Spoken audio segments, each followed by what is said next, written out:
Good morning students. Last class में हम लोग राउल्ट के नियम के बारे में डिस्कस कर रहे थे। राउल्ट का नियम क्या होता है मैंने आपको बता दिया था। तो राउल्ट के नियम में मैं आपको ये बता दिया था कि ये जो राउल्ट का नियम होता है उसमें मैंने बताया था कि राउल्ट के नियम के अकॉर्डिंग क्या होता है, उसमें दो स्थितियां होती है। स्थिति नंबर पहली तो ये होती है जब विलय वाष्पशील होता है, और स्थिति नंबर 2 ये होती है जब विलय क्या होता है, अवाष्पशील होता है। ठीक है, तो उससे पहले मैं एक चीज और बताइए, वह है राउल्ट के नियम के लिए वक्र। ठीक है, तो अपन ऐसे लिख सकते हैं कि राउल्ट के नियम के लिए वक्र। तो राउल्ट के नियम के लिए वक्र कैसे खींचेंगे वो देखिए आप। राउल्ट के नियम के लिए वक्र कैसे खींचेंगे, तो राउल्ट के नियम के लिए वक्र खींचेंगे तो सबसे पहले एक स्ट्रेट लाइन और ये। ठीक है, यहां पर मैंने लिया क्या, यहां पर मैंने लिया है एक्स ए की वैल्यू यहां कितनी है 1, और यहां पर एक्स ए की वैल्यू कितनी है 0। यहां एक्स ए की वैल्यू 0 है और यहां एक्स ए की वैल्यू 1 है। इसका मतलब ये हुआ कि एक्स ए की वैल्यू इधर इंक्रीज हो रही है। ठीक है, और यहां मैंने लिखा एक्स बी की वैल्यू 0 और एक्स बी की वैल्यू 1। इसका मतलब ये हुआ कि एक्स बी की वैल्यू इधर इंक्रीज हो रही है। ठीक है, यहां पर मेरे पास है P नॉट ए शुद्ध विलायक का वाष्प, और यहां मेरे पास है P नॉट बी शुद्ध विलय का वाष्प। ठीक है, ये जो स्ट्रेट लाइन आएगी इसके लिए ऐसी आएगी और इसके लिए ऐसी आएगी। ठीक है, और ये आएगा टोटल। ठीक है, तो ये तो मेरे पास क्या है, P बराबर Pa प्लस Pb आया, मतलब कुल वाष्प दाब, कुल आंशिक वाष्प दाब ये आया। और इसका जो वाष्प दाब था वो मेरे पास था Pa बराबर कितना था, P नॉट A और XA। और ये जो मेरे पास था वो कितना, वो है मेरे पास Pb बराबर P नॉट B और ये XB। ये राउल्ट के नियम का वक्र हो गया। ठीक है, आपको ये याद रखना है कि राउल्ट के नियम का वक्र इस तरह से खींचते हैं। ठीक है, अब हमारे पास आएगी वो आएगी राउल्ट के नियम की स्थिति नंबर 2। राउल्ट के नियम में स्थिति नंबर 2 क्या है, राउल्ट के नियम में स्थिति नंबर 2 ये कहती है कि जब विलय क्या हो, अवाष्पशील हो। तो कंडीशन नंबर 2 में क्या कहेगा, जब विलय अवाष्पशील हो, जब विलय क्या हो, अवाष्पशील हो। स्थिति नंबर 2 ये कहती है कि विलय क्या हो, अवाष्पशील हो। ठीक है, मैंने आपको बताया था कि देखो ये मेरे पास क्या होता है, P बराबर ये होता है P नॉट A XA। ठीक है, प्लस क्या होता है P नॉट B और XB। ठीक है, ये मेरे पास समीकरण नंबर 3 आया था।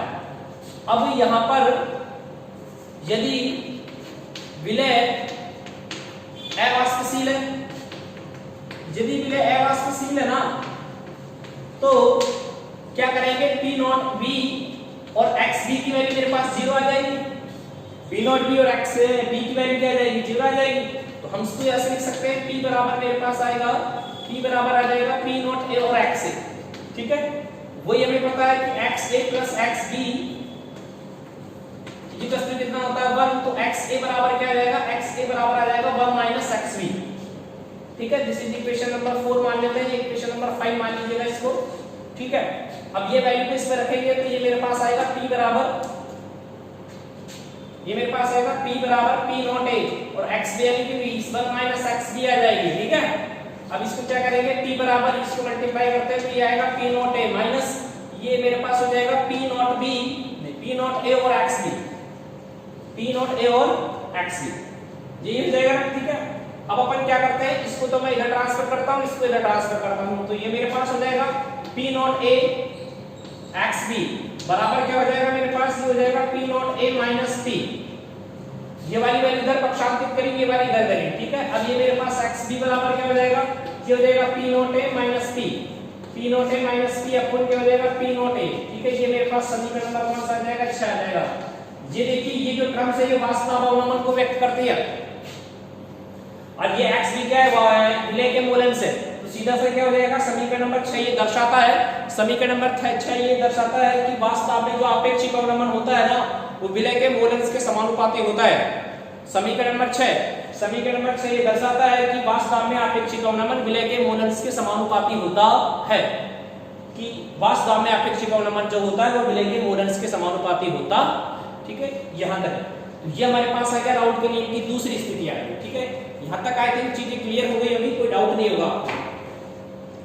तो इसमें राउल्ट के नियम की दो स्थितियां हैं, एक है राउल्ट के नियम की स्थिति नंबर 1, इस स्थिति को हमने कहा था जब विलय वाष्पशील हो, और स्थिति नंबर 2 उस स्थिति को हमने कहा कि जब विलय क्या हो, अवाष्पशील हो। ठीक है, यहां तक हमने सारी बातें सीख ली। किसी बच्चे को, किसी स्टूडेंट को कोई दिक्कत नहीं है, ठीक है। अब अपन आगे की बात करते हैं। तो आगे इसमें एक टॉपिक है जो आपको मैं पढ़ा रहा हूँ, अच्छा टॉपिक है, ये आपको समझ में भी आना चाहिए। ये टॉपिक क्या कहता है वो सुनिए। तो ये टॉपिक क्या कहता है वो सुनिए आप।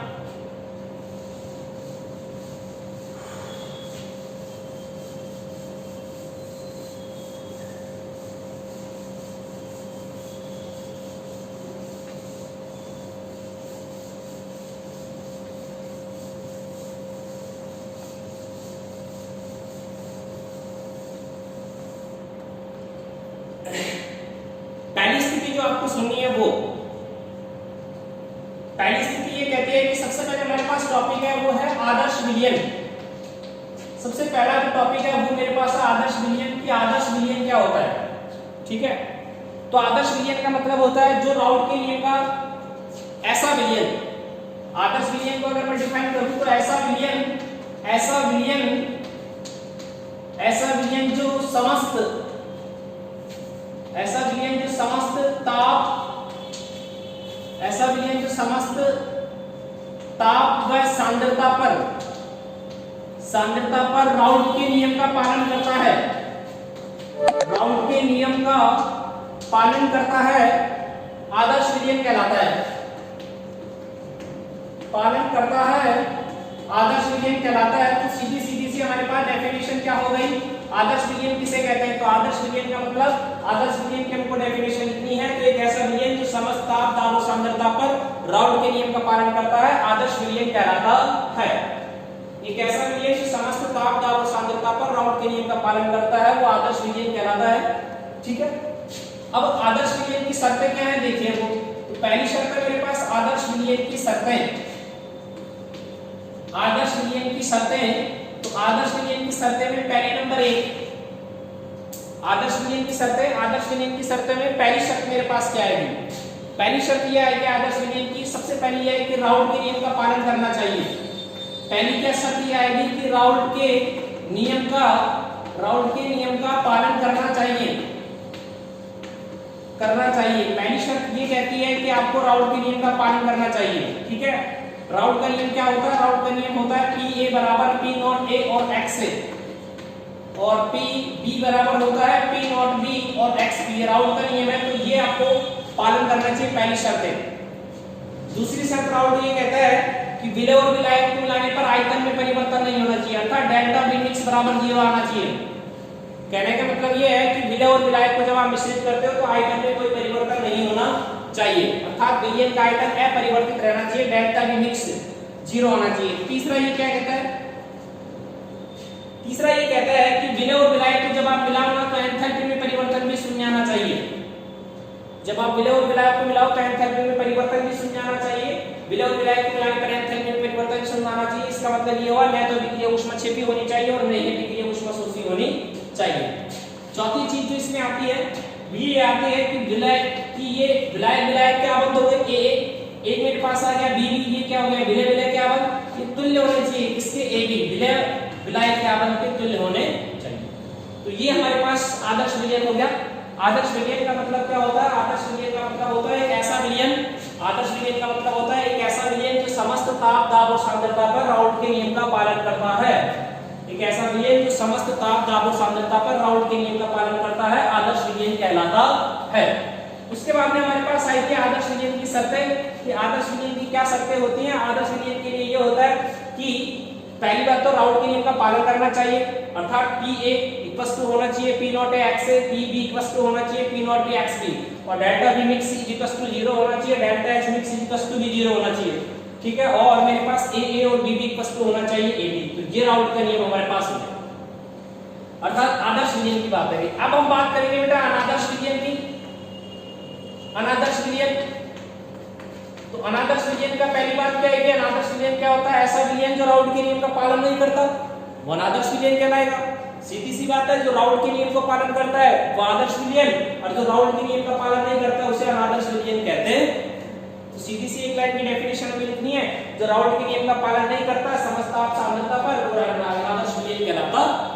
अब इसकी शर्तें आएंगी, तो पहली शर्त यही हो जाएगी कि भाई राउट के नियम का पालन नहीं करता, राउल्ट के नियम का पालन नहीं करता। पहली कंडीशन तो यही है कि राउल्ट के नियम का पालन नहीं करता, राउल्ट के नियम का पालन नहीं करता। पहली कंडीशन ये ऐसा कि ये जो सॉल्यूशन होता है वो राउल्ट के नियम का पालन नहीं करता। तो राउल्ट के नियम का पालन नहीं करता तो P A P not A X A not equals होते हैं, या फिर अपन ऐसे लिख सकते हैं P B P not B और एक्स भी नॉट इक्वल्स होते हैं। ठीक है। दूसरी ये है कि इसमें डेल्टा बी जो मिक्स आता है ना वो 0 के बराबर नहीं आता, डेल्टा बी मिक्स भी 0 के बराबर नहीं आता। और तीसरा इसमें ये क्या होता है कि डेल्टा एच मिक्स जो होता है वो भी 0 के बराबर नहीं आता, वो भी equals to not equals to 0 आता है। और फोर्थ इसमें क्या होता है, जो ए बॉन्ड होता है और ये बी बॉन्ड होता है ना, ये not equals to A B bond क्या होता है, not equals to A B bond क्या होता है। तो ये हमारे पास अनादर्श यूनियन हो गया। ये जो राउल्ट के नियम को फॉलो नहीं करता, ओबे नहीं करता, वो हमारे पास क्या है, नॉन आइडियल सॉल्यूशंस है। ठीक है। इसमें हम लिख सकते हैं P A not equals to P not X B और P B not equals to P not B X B और delta B not equals to 0 और delta S mix not equals to 0। चलिए हमारे पास हो गया अनादर्श यूनियन। तो एक चीज हमारे पास क्लियर हुई आदर्श यूनियन, दूसरी चीज हमारे पास क्लियर हुई अनादर्श यूनियन। अब इसमें देखो बेटा कुछ कंडीशन है आदर्श यूनियन और अनादर्श यूनियन। ठीक है। अब यहाँ पर क्या होता है, राउल्ट के नियम का जो विचलन है ना वो दो प्रकार से हो सकता है। यहाँ पर राउल्ट के नियम का पालन हो रहा है, यहाँ पर राउल्ट के नियम का पालन नहीं हो रहा, यहाँ पर राउल्ट के नियम का पालन नहीं हो रहा। इसका मतलब ये हुआ यहाँ पर राउल्ट के नियम का क्या हो रहा है, विचलन। यहाँ पर राउल्ट के नियम का पालन नहीं हो रहा, मतलब ये हुआ कि यहाँ पर राउल्ट के नियम का क्या हो रहा है, विचलन हो रहा है। यहाँ राउल्ट के नियम का पालन नहीं हो रहा, इसका मतलब ये हुआ यहाँ पर राउल्ट के नियम का क्या हो रहा है, विचलन हो रहा। अब देखो राउल्ट के नियम का विचलन कैसे सॉल्व कर लेते हैं, देखिएगा भाई। राउल्ट के नियम का ये है कि पहली बात राउल्ट के नियम में ये आ रही कि अनादर्श विलयन की, अनादर्श विलयन। तो अनादर्श विलयन के लिए हम ऐसे लिख सकते हैं कि अनादर्श विलयन जो होगा उसके लिए मैं ऐसे लिखूंगा, अनादर्श विलयन के लिए पहली कंडीशन तो ये लिखूंगा कि P A not equals to P not A और X A, P B not equals to P not B और एक्स बी। ठीक है।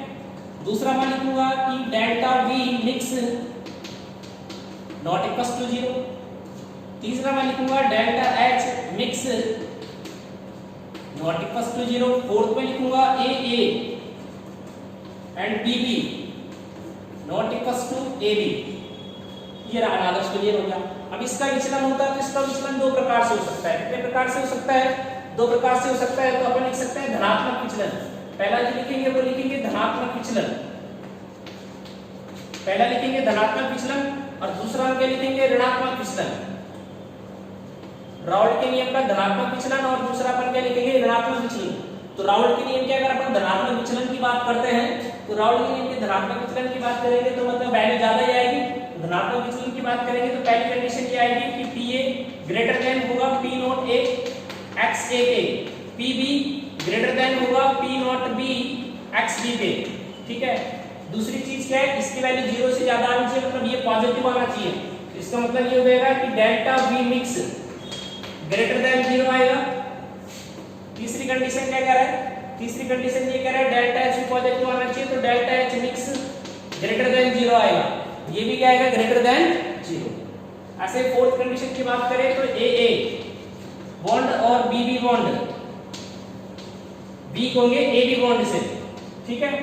अब ऋणात्मक विचलन की बात कर लो तो ऋणात्मक में इसका उल्टा हो जाएगा सीधा सा। तो ऋणात्मक विचलन में क्या आ जाएगा, P A less than P not A और X A, P B less than P not B और एक्स बी। ठीक है। सेकंड कंडीशन की बात करें तो delta B mix less than 0। Third condition की बात करें तो delta H mix less than 0। और फोर्थ की बात करें तो फोर्थ में क्या हो जाएगा, ए ए और ये बी बी, ये ग्रेटर देन हो जाएगी ए बी के। तो ये राउल्ट का नियम, यहाँ पर राउल्ट के नियम का विचलन हो रहा है। यहाँ पर अगर राउल्ट के नियम का विचलन हो रहा है ना बेटा, तो यहाँ पर राउल्ट के नियम का विचलन दो तरीके से हो सकता है। एक हो सकता है राउल्ट के नियम का धनात्मक विचलन, एक हो सकता है राउल्ट के नियम का ऋणात्मक विचलन। तो यहाँ पर ये राउल्ट के नियम का धनात्मक विचलन हो गया और यहाँ पर ये राउल्ट के नियम का कौन सा विचलन हो गया, ऋणात्मक विचलन। ठीक है। यहाँ तक आपको बातें समझ में आ गई। धनात्मक विचलन में ये सारी वैल्यूज क्या आएंगी, पॉजिटिव आएंगी और ऋणात्मक विचलन में ये सारी वैल्यूज क्या आ जाएंगी, नेगेटिव आ जाएंगी। ठीक है। इनके एग्जांपल और ग्राफ से उनको मैं आपको एक्सप्लेन कर दूंगा। यहाँ तक इस स्टूडेंट को मेरे हिसाब से कोई प्रॉब्लम नहीं होनी चाहिए।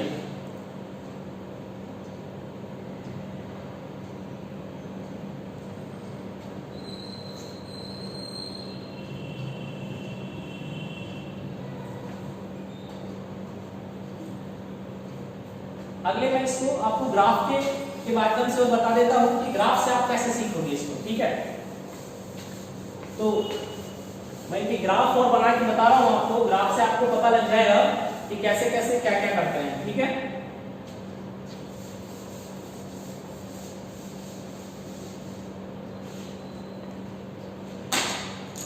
देखिए सबसे पहले मैं लिखूंगा आदर्श विलयन। अगर आदर्श विलयन के लिए मेरे को वक्र बनाना हो तो मैं कैसे बनाऊंगा? आदर्श विलयन और आदर्श विलयन के लिए वक्र अगर बनाना हो तो कैसे करेंगे? यहां पर आप लिखेंगे x से, यहां पर आप लिखेंगे xb, यहां पर क्या लिखेंगे x से, यहां पर आप क्या लिखेंगे xb। यहां पर xb की वैल्यू कितनी है? xa की वैल्यू 0 है, तो यहां पर xa की वैल्यू कितनी आएगी? 1 आएगी, मतलब xa की वैल्यू बढ़ी। यहाँ पर xb की वैल्यू 0, यहाँ पर xb की वैल्यू 1, इसका मतलब xb की वैल्यू इधर बढ़ी। यहाँ पर क्या लिखूंगा? p नॉट a और यहाँ पर क्या लिखूंगा? p नॉट b लिखूंगा। तो ये वैल्यू इस तरीके से आ जाएगी और ये वैल्यू इस तरीके से आ जाएगी, ठीक है। ये दोनों को ये मिक्स कर दिया। यहाँ पर क्या आएगा? p बराबर ये आ जाएगा p not a, sorry pa plus tb कर देते हैं। और यहाँ पर ये आपके पास क्या है? p नॉट a और ये xa की वैल्यू ये आ गई, और pb और ये p नॉट b और ये xb की वैल्यू ये आ गई। ये आपके लिए राउंड के नियम का वक्र हो गया। या फिर ऐसे समझ लीजिए ये आदर्श विलयन के लिए वक्र। अब आपको पता है विचलन आना दो प्रकार से हो सकता है इसमें जो विचलन होगा वो कितने प्रकार से होगा? दो प्रकार से विचलन होगा। एक मेरे पास आएगा धनात्मक विचलन, एक मेरे पास आएगा धनात्मक विचलन, और दूसरा जो मेरे पास आएगा दैट इज ऋणात्मक विचलन। दो तरह के विचलन हुए, एक मेरे पास आएगा धनात्मक विचलन, एक हो जाएगा ऋणात्मक विचलन, ठीक है। धनात्मक विचलन के लिए वक्र कैसे बनाएंगे वो देखो, और ऋणात्मक विचलन के लिए वक्र कैसे बनाएंगे वो देखिए, ठीक है।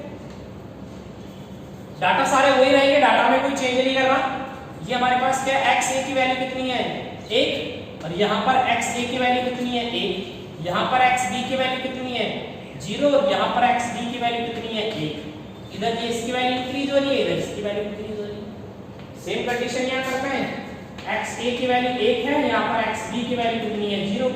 यहाँ पर क्या है? xa की वैल्यू 0 है और यहाँ पर xb की वैल्यू कितनी है? 1। ये वैल्यू इधर इंक्रीज हो रही है, ये वैल्यू इधर इंक्रीज हो रही है। अब देखो यहाँ पर ये था p नॉट a और यहाँ पर था एक p नॉट b। यहाँ पर ये था p नॉट a और यहाँ पर ये क्या है? p not b।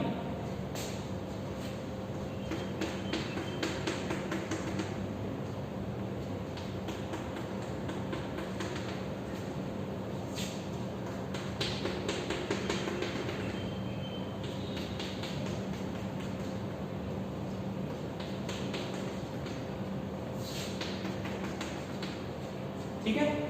अब देखो पॉजिटिव वैल्यू और ये धनात्मक विचलन हो, धनात्मक मतलब इतना नहीं आएगा, इससे ज्यादा आएगा, तभी तो पॉजिटिव हुआ। तो इतना नहीं आएगा, इससे ज्यादा आएगा, आगे ज्यादा।